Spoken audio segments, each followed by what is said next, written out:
ஸலாமு அலைக்கும் வரஹ்மத்துல்லாஹி வபரகாத்துஹு. மக்களே, உங்களிடம் அதிகப்படியான கோரிக்கைகள் உள்ளதா? அதை அல்லாஹ்விடம் கூறுங்கள்.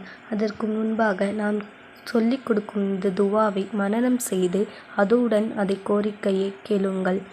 லா இலாஹ இல்லா அன்த சுப்ஹானக இன்னி குன்து மினல் ஸாலிமீன். பொருள்: வணக்கத்திற்குரியவன் உன்னைத் தவிர யாரும் இல்லை, நீ தூயவன், நான் தான் அநியாயம் செய்தவர்களில் ஒருவனாகிவிட்டேன் என்று யூனுஸ் நபி செய்த துவாவை ஓதி எந்த கோரிக்கையை நாடினாலும் அதை அல்லாஹ் ஏற்றுக்கொள்ளாமல் இருப்பதில்லை என்று நபிகள் நாயகம் ஸல்லல்லாஹு அலைஹி வஸல்லம் அவர்கள் கூறினார்கள். ஆதாரம்: திர்மிதி 3427. இன்ஷா அல்லாஹ் நாம் அனைவரும் ஒரு கோரிக்கையை அல்லாஹ்விடம் கேட்பதற்கு முன்பாக இந்த துவாவை கேட்டுக்கொண்டு அதற்கு பிறகு கேட்போம். அல்லாஹ் நாம் அதிகமாக துவா கேட்பதை தான் விரும்புகிறான். இன்ஷா அல்லாஹ் அனைவரும் அதிகப்படியான துவாவை கேட்போம். அந்த துவாவை அல்லாஹ் கபூல் செய்வானாக. ஆமீன் கூறுங்கள். ஸலாமு அலைக்கும் வரஹ்மத்துல்லாஹி வபரகாத்துஹு.